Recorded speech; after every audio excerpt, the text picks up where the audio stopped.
ఆదాన్ ఆధ్యాత్మిక ప్రేక్షకులకు నమస్కారం.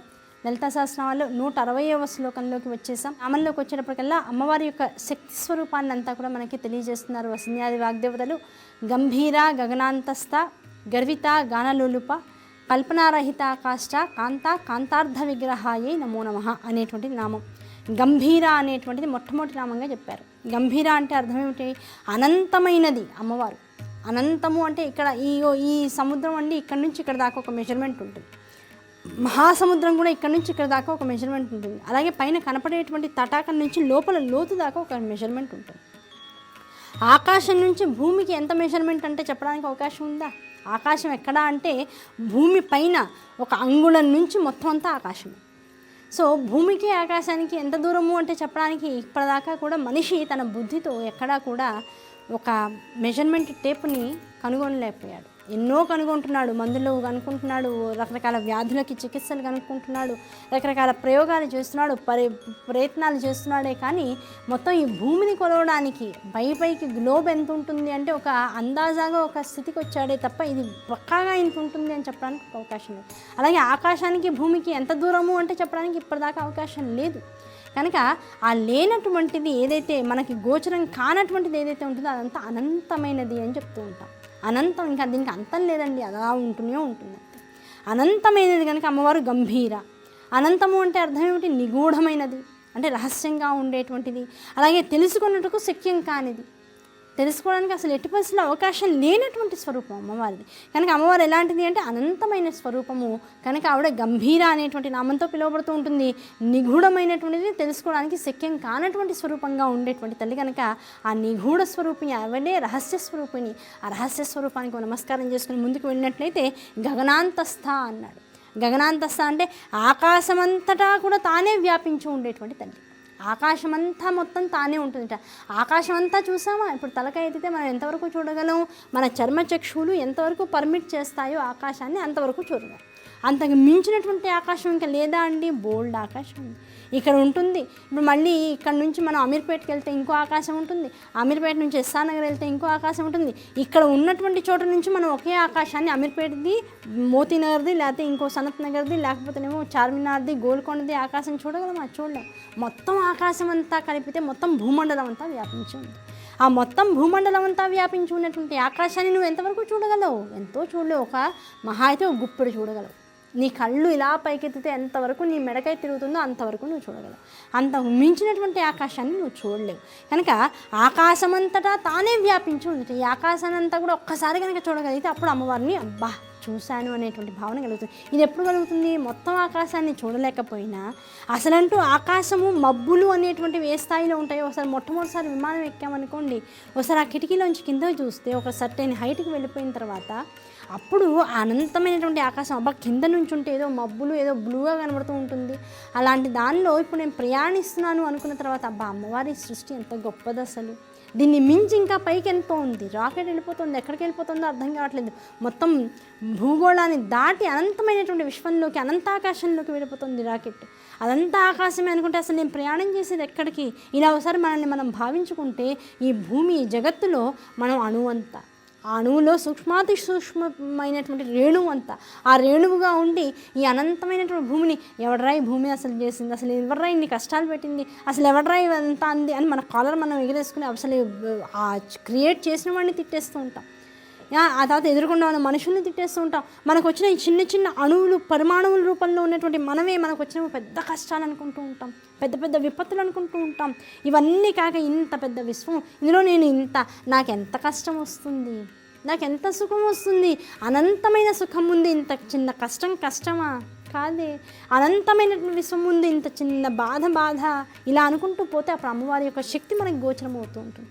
సుఖం ఇంత ఉంది, దుఃఖం ఇంతే వచ్చింది. కానీ ఇంత సుఖానికి ఇప్పుడు చూడండి, దానికి చాలా ఈజీగా చెప్పాలంటే ఇంత పెద్ద శరీరం ఉంది, 5 అడుగుల 5 అంగుళాల శరీరం, దానికి వెయిట్ ఒక 70 కిలోలు ఉంది. అయినా సరే పాదంలో చిన్న ముళ్ళు గుచ్చుకుందనుకోండి, ఇంత శరీరం వెంటనే అమ్మో అమ్మో అమ్మో అంటూ ఉంటుంది కదా. ఇంత చిన్న ముళ్ళు దానికి ఎంత శక్తి లేకపోతే ఇంత దేహాన్ని బాధపెడుతోంది అని తత్వం వైపుకి వెళ్ళామనుకోండి, ఆ చిన్న ముళ్ళుని బయటికి లాగేసి అబ్బా నీకు ఎంత శక్తి ఉంది, ఎంత సూక్ష్మంగా ఉన్నావు, ఎంత శక్తి ఎక్కువగా ఉంది, నేను ఎంత స్థూలంగా ఉన్నాను, ఎంత ఎంత చిన్నదైనటువంటి శక్తి కలిగి ఉన్నాను, నీ ముందు నేను ఓడిపోయాను అని దాన్ని కనుక నువ్వు అమ్మవారి స్వరూపంగా చూసి నమస్కారం చేసి అవతల పడేసావు అనుకో, ఇంకెవరికి గుచ్చుకోకుండా అక్కడి నుంచి మొదలెడితే ప్రపంచం అంతా అమ్మవారి స్వరూపంగా నీకు గోచరం అవుతుంది.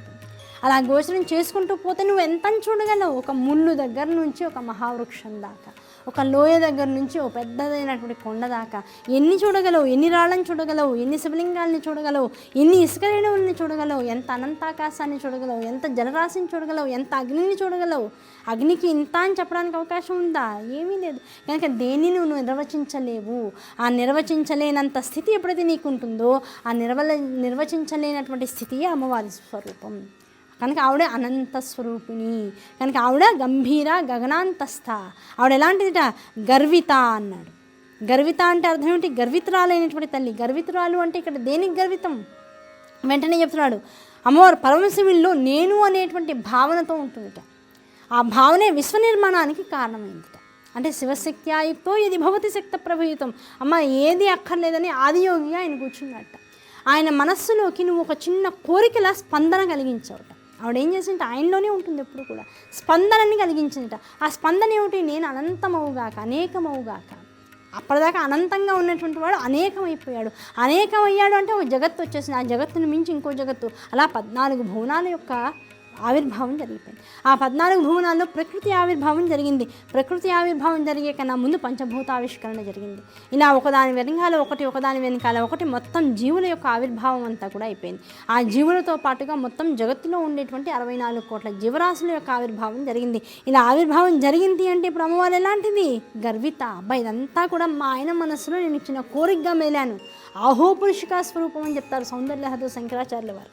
అమ్మ నీ స్వరూపం ఎలాంటిది అంటే ఆహోపురుషిక, ఆ పరమేశ్వరుడు యొక్క అర్ధాంగిని అనేటువంటి ఆ పురుషికా స్వరూపం. నీకు అహంకారం కనబడుతుందమ్మా నీ కళ్ళల్లో, నీ శరీరంలో, నీ కదలికలో. కనుక అహంకారం ఎక్కడి నుంచి వచ్చింది? అబ్బా మా ఆయన ఎంత గొప్పవాడు, అసలు శివయ్య ఎంత గొప్పవాడు, ఆయన నుంచి కదా ఇంత సృష్టి వచ్చింది. నేను చెప్పింది ఏమిటి? చిన్న కోరిక. అయ్యా నాకు సృష్టిగా మారాలనుందయ్యా, సృష్టిగా మారితే మిమ్మల్ని చూడాలనుందని కోరుకున్నాను. ఆయన అనంతమైన విశ్వం అయిపోయాడు. ఆ విశ్వం అంతా ఇప్పుడు ఎవరి వల్ల వచ్చింది? నా వల్ల వచ్చింది. ఆ గర్వం ఎప్పుడు అమ్మవారిలో కనబడుతూ ఉంటుంది. ఇప్పుడు పిల్లలు రాత్రింబగళ్ళు కష్టపడి చదువుతూ ఉంటారు, లేదు చదవలేదు, కొట్టి కూర్చొని చదివిస్తుంది తల్లి. వాడికి ఎగ్జామ్స్లో మంచి మార్కులు వచ్చాయి. వాడిని చూసి ఇప్పుడు ఏమవుతుంది? అబ్బా నాది, నా కొడుకు బాగా చదివాడు, దీనికి నేను ఎంత కష్టపడ్డాను అనుకోదు. వాడు ఎంత కష్టపడ్డాడు పాపం, నేను చెప్పిందల్లా విన్నాడే అని వాడిని చూసి నేను గన్నాన్ని విన్నని గర్విస్తూ ఉంటుంది. అలాగే పిల్లవాడు మంచి వృద్ధిలోకి వస్తాడు, నా కొడుకు గుండెల మీద చేసుకుని 10 మంది చెప్తుంది నా కొడుకు అండి వాడు. అది అహంకారం. అలాగే ఇంత పెద్ద జగత్తుని, అందులో ఉన్నటువంటి ఆ సృష్టిని చూసి అమ్మవారు అనుకుంటుంటా ఇదంతా నేను చేసింది, ఇదంతా నా బిడ్డ, నేను ప్రసవించింది. ఆ సృష్టిని చూసి ఆనందిస్తూ ఉంటుంట. ఆనందించిన వెంటనే ఆవిడకి ఎవరు గుర్తొస్తారు? పరమేశ్వరుడు గుర్తొస్తాడు. ఈయన వల్ల కదా ఇదంతా నాకు అనుభవంలోకి వచ్చింది. అహో పురుషుక, అబ్బాయి ఈయన భార్య నేను ఎందుకు, నేను ఎంత గర్వించాలని గర్విస్తూ ఉంటుంట. కనుక ఇప్పుడు ఆవిడ గర్వంతో కూడుకున్నటువంటి ఇదంతా కూడా ఇప్పుడు దేనికి సంబంధించింది? పరమేశ్వరుడు అర్ధాంగి నన్న అహంకారం, ఆ గర్వం ఉంది ఆవిడలో. అటువంటి గర్వానికి స్వరూపంగా కనపడుతూ ఉంటుంది, ప్రతిబింబంలా కనపడుతూ ఉంటుంది ఆ తల్లి. కనుక ఆ తల్లికి నమస్కరించుకుంటే ఇప్పుడు ఏమవుతుంది? మనలో ఉండేటువంటి కీర్తి, ప్రతిష్ట పెరుగుతూ ఉంటాయి. కనుక ఆ గర్వమైనటువంటి స్వరూపాన్ని, గర్విత అనేటువంటి స్వరూపానికి నమస్కరించుకుంటూ కనుక ముందుకు వెళ్ళినట్లయితే ఆవిడ గానలోలుప అన్నాడు. గానలోలుప అంటే అర్థం సర్వ విధములైనటువంటి గానముల యందు ప్రీతి కలిగినటువంటి తల్లి. ఎన్ని నాదానుసంధానాలు చేసినా నాదము యందు అనుసంధానమైనటువంటి మనస్సుతో కనుక మొత్తం సృష్టి యొక్క రచనని కనుక ఆస్వాదించినట్లయితే మనస్సు రమించిపోతుంది. అందుకనే మ్యూజిక్ హ్యాస్ నో లాంగ్వేజ్ అంటారు. మ్యూజిక్కి లాంగ్వేజ్ అనేటువంటిది లేదు. అది విశ్వజనితమైనటువంటి, విశ్వవ్యాపకమైనటువంటి తరంగాలతో కూడుకున్నటువంటి విశ్వస్వరూపమైనటువంటి భాషా స్వరూపం. విశ్వంలో ఎన్ని భాషలు ఉన్నటువంటి వాళ్ళైనా మ్యూజిక్కి వెంటనే కనెక్ట్ అవుతూ ఉంటారు. ఆ కనెక్ట్ అవుతున్నారు అంటే అర్థం ఏమిటి? ఆ స్వరంతో చెప్పేటువంటి ఆ భాష ఏదైతే, మనస్సుతో సంబంధించినటువంటి రాగం ఏదైతే ఉంటుందో దాన్ని కనుక విన్నట్లయితే ప్రతివాడు ఆనంద తరంగాల్లోకి మునిగి తేలిపోతూ ఉంటాడు. ఎదుటివాడు మాట్లాడేటువంటిది కూడా భాషా రూపంలో చెప్తే ఎక్కువగా అర్థం కాకపోవచ్చు, సైగల రూపంలో కానీ ఒక రాగం రూపంలో కానీ చెప్తే ఎక్కువగా గొప్పగా మనస్సును అర్థం చేసుకునేటువంటి స్థితి వస్తుంది. వాడు ఆనందంగా ఉన్నాడో దుఃఖంతో ఉన్నాడో కూడా వాడి యొక్క మనసులోంచి వచ్చేటువంటి రాగాన్ని బట్టి మనం తేల్చేయచ్చు, వెంటనే గమనించవచ్చు. కనుక రాగము అంటే అర్థం ఏమిటి? ఒక రాగము మనకి బంధాల మీద, బంధుత్వాల మీద ఉండేటువంటి పాశం రాగం. ఆ రాగాన్ని తీసేసి ఏ రాగం అయితే ఉండాలో ఆ రాగాన్ని నీలోకి ప్రవేశింపచేసి దాని ద్వారా నువ్వు చేసేటువంటి ఒక గానం ద్వారా ఆ మధురిమల ద్వారా ఆనందాన్ని పొందేటువంటి తల్లి ఏ రాగం అక్కర్లేదో ఆ రాగాన్ని తీసేస్తుంది, ఎక్కడ రాగం ఉండాలో ఆ రాగాన్ని ఉంచి తాను ఆనందిస్తూ మనల్ని ఆనందంలోకి తీసుకెళ్తుంది. కనుక అమ్మవారు గానలోలుప అనేటువంటి నామం. ఆ గానలోలుప అనగానే ఇప్పుడు మనకు కనబడేది ఎవరు? మొట్టమొదటి స్వరూపం నారాయణి. ఈవిడైతే నారాయణ. ఆయనే అద్భుతమైనటువంటి గానాన్ని బాలమురళి స్వరూపంలో ఉండి ఆ మురళిని అనునిత్యం వాయించేటువంటి వాడు ఆయనే చిన్ని కృష్ణయ్య. ఆ కృష్ణయ్య స్వరూపంలో మొత్తం జగత్తునంతా కూడా తన గీతానాదంతో, గీతామృతంతో, గీతావాద్యంతో ఆనందంలోకి తీసుకువెళ్ళినటువంటి వాడు, దుఃఖాన్ని శమింపచేసినటువంటి వాడు ఆ శ్రీకృష్ణ పరమాత్మ స్వరూపంగానే అమ్మవారిని చూస్తూ ఓ నమస్కారం చేసుకుని ముందుకు వెళ్తే ఆవిడే కల్పనారహిత అన్నాడు. కల్పనారహిత అనేటువంటి నామంతో పిలవడంలో అర్థం ఏమిటంటే వికల్పరహితమైనటువంటి తల్లి అన్నాడు. వికల్పరహితము అంటే అర్థం ఏమిటంటే సర్వకాలముల యందు కూడా ఏకాకారముగా ఉండేటువంటి తల్లి. ఆవిడ కాలముతో పాటు మనలాగా మారేటువంటి తల్లి కాదు. చిన్నప్పుడు పుట్టిన వెంటనే ఎలా ఉన్నాం, ఓ 10 రోజులు పోతే ఎలా ఉన్నాం, ఒక నెల పోతే ఎలా ఉన్నాం, ఇంకో 6 నెలలు పోతే ఎలా ఉన్నాం, పాకుతున్నాం, బోర్ల పడుతున్నాం, దెబ్బలు తగిలించుకుంటున్నాం, ఏడుస్తున్నాం. ఆ ఏడుపుతో పాటు వృద్ధి చెందుతూ ఉన్నాం. అదే ఓ 10 సంవత్సరాలు వచ్చిన పిల్లవాడిని పట్టుకుంటే వాడు ఎక్కడ ఆగడు, సైకిల్ పట్టుకుంటాడు, పోతాడు, బయట ఆడుకుంటాడు, ఫ్రెండ్స్ అంటాడు, అమ్మ లేదు, వాడికి ఆకలి లేదు, ఏమీ లేదు. అమ్మ పిలిచి రే అన్నం రా అంటే నాకు వద్దంటాడు, తినాలిరా నాన్న నీరసం నాకేం లేదంటాడు. అంతా అయిపోయి ఇంటికి వచ్చేసి అమ్మ అన్నం పెట్టినా పెట్టకపోయినా కళ్ళు మూసుకొని పడుకొని పోతూ ఉంటాడు. అలా వాడి స్థితి ఎలా ఉంటుంది అంటే మొత్తం జగత్తంతా తిరిగిపోతూ ఉంటుంది. అదే ఇంకో 10 సంవత్సరాల తర్వాత చూడు, వాడు ఇంకా ఆటల మీద మనస్సు ఉండదు, ఫ్రెండ్స్తో పాటు బయటకు వెళ్ళిపోవాలి, ఏదో ఎంజాయ్ చేయాలి, కొత్త కొత్త ప్రదేశాలు తిరగాలనుకుంటూ ఉంటాడు. అంతకుమించి ఇంకో 10 ఏళ్ళు పోయింది, స్త్రీలంపటంలో పడతాడు, భార్య, పిల్లలు, గృహం, ఇల్లు, దాని ఆనందంలో పడిపోతూ ఉంటాడు. ఇంకో 10 ఏళ్ళు పోయింది, బాగా సెటిల్ చేసి రేపు నేను ఉద్యోగం చేయకపోయినా, ఏ పని చేయకపోయినా నేను సుఖంగా ఎలా ఉండాలనే దాని మీద కాన్సన్ట్రేట్ చేసి డబ్బు వెనకాల వేస్తూ ఉంటాడు. ఇంకో 10 ఏళ్ళు పోయింది, దాచుకున్నదంతా అనుభవించాలనేటువంటి స్థితిలో ఏ పని చేయకుండా ఉంటూ ఉంటాడు. ఆ తర్వాత ఎలా ఉంటాడు, జరా ముసలితనం వచ్చేస్తుంది, కాళ్ళు ఇదివరకులా నడవు, పాదాలు ఇదివరకులా నడవు, కన్న తల్లి వెళ్ళిపోతుంది, కళ్ళ ముందు కనపడదు, గుర్తు తెచ్చుకుని అయ్యో మా అమ్మని ఇంత బాధ పెట్టాను అనుకుంటూ ఉంటాడు. వాడి రూపం ప్రతి 10 ఏళ్ళకి కూడా మారిపోతూ ఉంటుంది, ప్రతి క్షణము మారిపోతూ ఉంటుంది, ప్రతి సంవత్సరము మారిపోతూ ఉంటుంది. కనుక అనుక్షణము రకరకాల మార్పులకి లోనవుతూ ఉండేటువంటి జీవులందరినీ కూడా ఉద్భవింపజేసి జగత్తులో ప్రవేశింపజేసినటువంటి తల్లి ఆవిడ మాత్రం ఎలాంటిది? వికల్పాస్వరూపం.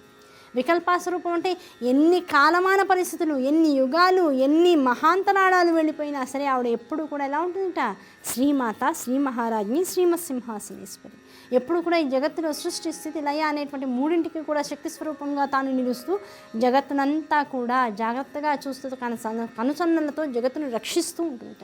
ఆవిడ ఎలాంటిది అంటే అమ్మలగన్నయ్యమ్మ, ముగ్గురమ్మల మూలపుటమ్మ, చాలా పెద్దమ్మ, సురారులమ్మ అన్నారు పోతన గారు. కనుక ఆవిడ ఎలాంటిది అంటే అమ్మలగన్నయ్యమ్మ. ఆవిడకి ఎంత వయసు అంటే చెప్పడానికి లేదు. ఇన్ని వేల సంవత్సరాల నుంచి, ఎన్ని లక్షల సంవత్సరాల నుంచి, కోట్ల సంవత్సరాల నుంచి, ఎన్ని యుగాల నుంచి, ఎన్ని కల్పాల నుంచి, ఎన్ని విశేషాలను కూడా ఆవిడ తన దగ్గర ఉండి అన్నీ చూస్తూ చేస్తూ ఉంది. కనుక ఆ తల్లి యొక్క ఆ వికల్పరహితమైనటువంటి స్థితిని మనం అనుభూతి చెందాలి. ఆ అనుభూతి చెందడం కోసం ఈ నామం చెప్పారు. అందుకని అమ్మవారు ఎలాంటిది అంటే కల్పనారహితమైనటువంటి స్థితిలో ఉంటుంది ఎప్పుడు కూడా. ఆవిడ ఎలా ఉంటుంది అంటే తెలియదు, కల్పనలన్నీ చేసేస్తూ ఉంటుంది. ఆ కల్పనలు ఏవి కూడా ఆవిడ యందు లేవు, వాటన్నింటికి రహితురాలైనటువంటి తల్లి. కనుక నామరూపాలతో కూడినంత కల్పనే. నామంతో పిలుస్తూ ఉంటాం, వీడి పేరు ఫలానా, వీడి పేరు ఫలానా, వీడి పేరు ఫలానా. రూపం ఈవిడ ఆవిడండి, ఈవిడండి, ఈవిడ తెల్లగా ఉంటుంది, ఈవిడ నల్లగా ఉంటుంది, ఇలా మనుషుల గురించి చెప్తూ ఉంటాం. ఈ నామరూపాల కల్పన అంతా కూడా మిథ్య. ఆ మిథ్యకి ఏమాత్రం కూడా లొంగేటువంటి తల్లి కాదు, మిథ్యకి అతీతంగా ఉండేటువంటి తల్లి. కనుక అమ్మవారు కల్పనారహిత అనేటువంటి నామంతో పిలువబడుతూ ఉంటుంది. ఆ కల్పనారహిత స్వరూపమే చివరికి ఎలా కలుపుతుంది? కాష్ట. ఎవరు లక్ష్యమని, గమ్యమని తలుస్తూ ఉంటామో, ఎవరు లక్ష్యము, ఎవరు గమ్యమని ఉపనిషత్తులు నిశ్చయంగా చెప్తూ ఉన్నాయో ఆ స్వరూపమే ఆ తల్లి. ఎవరిని నువ్వు పొందాలో, ఎవరిని నువ్వు సాధించాలో, ఏ తల్లిని ఏ సాధనా మార్గం కూడా నువ్వు చేరాలో, ఈ గమ్య నిర్దేశం అంతా కూడా చేసేటువంటి స్వరూపం. కనుక ఇదంతా గమ్య నిర్దేశకం ఎవరు చేస్తారు అంటే ఉపనిషత్తులు, వేదాలు చేస్తుంది. కనుక వీటి ద్వారా ఏ ఉపనిషత్తులు వేదాల ద్వారా అయితే నీ గమ్యం యొక్క నిర్దేశకత్వం అనేటువంటిది చక్కగా ప్రతిపాదింపబడిందో, ఆ ప్రతిపాదింపబడినటువంటి గమ్యం వైపుకి నువ్వు వెళ్ళాలి అంటే ఆ లక్ష్యం వైపుకి నిన్ను తీసుకువెళ్ళి నిశ్చయంగా వదిలేసేటువంటి వాటిని కాష్టాస్వరూపంగా చెప్తుంటారు. అటువంటి కాష్టాస్వరూపం ఇది నా లక్ష్యం అండి, జీవితంలో నేను ₹1,00,00,000 సంపాదిద్దాం అనుకుంటున్నాను, ఇది నా లక్ష్యం అని ఓ మధ్యతరగతి వాడు చెప్తాడు. అలాగే ఒక ముఖేష్ అంబానీ లాంటి వాళ్ళు ఏం చెప్తారంటే, మా నాన్నగారు మాకు ఎంత ఇచ్చారో దాన్ని మేము డబల్ చేసాము, త్రిబుల్ చేసాం, దాన్ని నా పిల్లలకు వచ్చేటప్పటికల్లా అది 10ంతలు అవ్వాలని కోరుకుంటున్నాను అంటాడు. అంటే ఒక్కొక్కటికి జీవితంలో ఒక్కొక్క లక్ష్యం ఉంటుంది. సాధకుడు అనేటువంటి వాడు ఎవడైతే మొత్తం ఈ జగత్తునంతా కూడా సాధించాలనేటువంటి లక్ష్యంతో ఎవడైతే ఉంటాడో వాడు దేన్ని పట్టుకోవాలి అంటే అమ్మవారి పాదాలను పట్టుకోవాలి. అప్పుడు మాత్రమే ఆ లక్ష్య సాధన దిశగా ఎవడైతే ప్రయాణిస్తూ ఉంటాడో వాడికి మాత్రమే లొంగేటువంటి తల్లి కనుక, ఆ లక్ష్యం ఎలా నిర్దేశింపబడింది అంటే వేదాల ద్వారా నిర్దేశింపబడింది కనుక, ఏ వేదానుశాస్త్రాలనైతే వాడు అనుగమించి వాటిని తెలుసుకుని తన లక్ష్యాన్ని అమ్మ స్వరూపంగా నిర్దేశించుకుంటాడో అటువంటి వాడి యొక్క గమ్యానికి లక్ష్యంగా నిలిచేటువంటి తల్లి కనుక అమ్మవారు కాష్ట అనేటువంటి నామంతో పిలువబడుతుంది. కల్పనారహిత కాష్ట అనేటువంటి నామం. ఆవిడ ఎలాంటిదిట? అకాంత. ముందు చెప్పారు అకాంత అన్నారంటే అకమును అంటే పాపాన్ని రూపుమార్పేటువంటి తల్లి. ఎవడైతే అమ్మవారిని తెలుసుకోవాలనేటువంటి దాన్ని లక్ష్యంగా చేసుకుంటాడో అటువంటి పాపాన్ని ఆవిడ రూపుమాపేస్తుంది, మొత్తం తీసేస్తుంది కనుక ఆవిడ అకాంత. తర్వాత కాంతార్థ విగ్రహ అన్నాడు. కాంతార్థ విగ్రహ అంటే ఆ కాంతుడైనటువంటి శివునికి అర్ధ శరీరాన్ని ఇచ్చినటువంటి తల్లి. లేదు, కాంతుడైనటువంటి శివునికి తన అర్ధ శరీరాన్ని, ఆయన యొక్క దేహాన్ని ఇవిడ సగం పొందినటువంటి స్వరూపం. ఆయనకి సగం శరీరాన్ని ఇచ్చినట్టు స్వరూపం అన్నా, ఆయన నుంచి తన దేహంలోంచి ఇవిడ సగం దేహాన్ని పొందినటువంటిది అన్నా సరే, రెండు అర్థాలు కూడా అద్భుతమైనటువంటి అర్థాలు కనుక అర్ధనారీశ్వర స్వరూపాన్ని ఇక్కడ జాగ్రత్తగా చెప్తున్నారు. కాంతార్థ విగ్రహ అంటే కాంతుడైనటువంటి భర్త యొక్క శరీరాన్ని తను పొందినటువంటి స్వరూపం కనుక ఆ అమ్మవారు కాంతార్థ రూపిణి స్వరూపంతో చెప్పబడుతూ ఉంటారు. కనుక ఈ నామాల్ని కింద నుంచి ఒకసారి చూసామనుకోండి, భక్త అయినటువంటి కాంతుడైనటువంటి శివుని యొక్క అర్ధభాగాన్ని పొందినటువంటి తల్లి కాంతార్థరూపిణిగా ఉంటూ, ఆవిడే అకాంత అంటే పాపములను ఆవిడ్ని దర్శించినంత మాత్రము చేత పాపములను తొలగించేసేటువంటి తల్లిగా దర్శనమిస్తూ, అంటే ఇప్పుడు ఎలా దర్శింపబడింది? అర్ధనారీశ్వర స్వరూపాన్ని నిత్యము ఎవడైతే దర్శిస్తూ ఉంటాడో వాడి యొక్క పాపము తొలగిపోతుంది. కాంతార్థ విగ్రహ అంటే అది అర్థం. కనుక కాంతార్థ విగ్రహ స్వరూపంతో కాంతమునంతటిని కూడా తొలగించేటువంటి తల్లి అయినటువంటి పరమేశ్వరి కాష్టగా ఎవరికైతే ఉంటుందో, కాష్ట అంటే అర్థం ఏమిటి? లక్ష్యము. ఏ లక్ష్యముగా అయితే అమ్మవారిని ఎంచుకుంటాడో ఏ సాధకుడైతే వాడి యొక్క నిశ్చయించబడినటువంటి లక్ష్యముగా ఏ వేదములైతే ప్రతిపాదిస్తున్నాయో అమ్మవారి యొక్క రూపాన్ని, దాన్ని పట్టుకున్నటువంటి వాడికి అమ్మవారు కల్పనారహిత ఏ కాలముల యందు అయినా సరే ఒకటే స్వరూపంగా దర్శనం ఇస్తూ ఉంటుందిట. అటువంటి తల్లికి ఏమి ఇష్టము అంటే గానలోలుప, జగత్తులో ఉండేటువంటి గాన రసాలన్నీ కూడా ఆవిడకి ఆనందాన్ని కలిగించేటువంటివిగా ఉంటాయిట. ఆ గానము విని ఆవిడ ఎలా ఉంటుంట? గర్వితగా ఉంటుందిట. అబ్బా, ఇంత జగత్తు, ఇంత గానము, ఇంత నాదానుసంధానం, అసలు నాదం వచ్చింది మా ఇంట్లోంచి, అసలు ఆ నాదానుసంధానమైనటువంటి జగత్తంతా కూడా నా సృష్టి అనేటువంటి గర్వంతో ఉన్నటువంటి తల్లి గనక నమస్కరించుకుంటే ఆవిడ ఎంత స్వరూపము? గగనాంతస్థ అన్నాడు. అంటే ఆకాశమంతా కూడా తన స్వరూపంగా వ్యాపించి ఉన్నటువంటి తల్లి గంభీరగా అనంతమైనటువంటిదిగా ఉంటూ మొత్తం జగత్తులో జరిగేటువంటి నిగూఢమైనటువంటి స్థానంలో ఉంటూ మొత్తం జగత్తుకి తన రహస్య స్వరూపాన్ని గోచరింపచేసేటువంటి స్థితికి సాధకుడిని తీసుకొస్తూ ఉంటుంది. కనుక ఈ నామాన్ని పట్టుకోవడం ద్వారా ఏం జరుగుతుంది అంటే మనకి గోచరము కానటువంటి తల్లి యొక్క తత్వము గోచరం అయి తీరుతుంది. నిర్గుణముగా ఉన్నటువంటి తల్లి శక్తి సగుణ స్వరూపంగా దర్శనం ఇచ్చి ఆనందాన్ని కలిగిస్తుంది. కనుక ఈ నామాలు చదవడం ద్వారా ఏం కలుగుతుంది అంటే అమ్మ యొక్క అనుగ్రహంతో అమ్మవారి యొక్క రూపదర్శనం జరుగుతుంది. ఎలా జరుగుతుంది? ప్రపంచ స్వరూపంగా కలుగుతుంది. మనలో ఉండేటువంటి కీర్తిగా కనపడుతుంది, ప్రకీర్తిగా కనపడుతుంది. మనలో ఉండేటువంటి జ్ఞానస్వరూపంగా అమ్మవారి యొక్క దర్శనం జరుగుతూ ఉంటుంది. కనుక జ్ఞాన సిద్ధులైనటువంటి వాళ్ళు, లేదు జ్ఞానాన్ని పొంది అమ్మవారిని పొందాలనుకునేటువంటి వారు, జ్ఞానముతో ఎవరైతే ఉంటారో వాళ్ళందరూ కూడా ఈ నామాన్ని నిత్యము చదివి తీరవలసిందే, సాధన చేసి తీరవలసిందే. దీనివల్ల అంతటా ఉన్నటువంటి సర్వవ్యాపి స్వరూపమైనటువంటి అమ్మవారి యొక్క దర్శనం జరిగి తీరుతుంది. కనుక ప్రయత్నించండి, అమ్మవారిని పట్టుకోండి. అమ్మవారిని పట్టుకుంటే ఆనందము అద్భుతంగా ఉంటుంది. ఇప్పుడు పిల్లవాడు చూడండి, నిద్రపోయి లేస్తాడు, తల్లి వాడు పడుకున్నాడు కదా అని చుట్టూతో దిళ్ళు పెట్టేసి తన పని తను చేసుకుంటూ ఉంటుంది. చంటి పిల్లవాడు వాడు లేస్తాడు, ఒక నిమిషం చూస్తాడు అటు ఇటు, అమ్మ రాదు, ఒకసారి సణుగుతాడు, అమ్మ రాదు. తర్వాత నెమ్మదిగా కాళ్ళతో చేతులతో బాగా కుమ్మి పక్కన ఉన్నటువంటి ముందు ఒంటి మీద ఉన్న దుప్పటి తీసేస్తాడు. దిళ్ళుతో లాగేస్తాడు, నెమ్మదిగా దిళ్ళు కిందేసేసుకుంటాడు, దొర్లుతాడు ధామని కింద పడతాడు. ఒక్కసారిగా సౌండ్ పెంచుతాడు. అయినా సౌండ్ పెంచినా సరే అమ్మ రాలేదు, దిండు మీద పడ్డాడని గమనిస్తుంది ఆవిడ. ఎందుకంటే చుట్టూతో దిళ్ళు పెట్టింది, అందుకే ముందు వాడు పడేసినా దిళ్ళు పడేస్తాడు. లేదు ఒకసారి నేల మీద పడతాడు, గబగబా వస్తుంది, ఎత్తేసుకుంటాడు. చివరికి అమ్మవారిని పొందేదాకా వాడు ఏడ్చేటువంటి ఏడుపుని వాడు ఆపడు, వాడు చేసేటువంటి సాధనని వాడు ఆపడు. శోధన ద్వారా జరిగేటువంటి కార్యమే సాధన. ఆ సాధన ద్వారా సిద్ధించేటువంటిదే కాష్టాస్వరూపం. కనుక ఆ కాష్టాస్వరూపాన్ని ఎవడైతే సిద్ధింపచేసుకుంటాడో తన సాధన ద్వారా వాడికి ఆనందాన్ని అనుభవింపజేసేటువంటి తల్లి కనుక అమ్మవారు. గంభీర గగనాంతస్థ గర్విత గానలులుప కల్పనారహిత కాష్ట కాంతార్థ విగ్రహాయ నమో నమః అనేటువంటి నామంతో ఆశీర్వచనాలు పలుకుతూ ఉంటుంది. కనుక ఆ తల్లిని ప్రతి వాళ్ళు కూడా పొందాలనేటువంటి అద్భుతమైనటువంటి సంకల్పంతో వచ్చే ఎపిసోడ్లో మరో నామంతో మళ్ళీ కలుద్దాం. అంతవరకు నమస్కారం.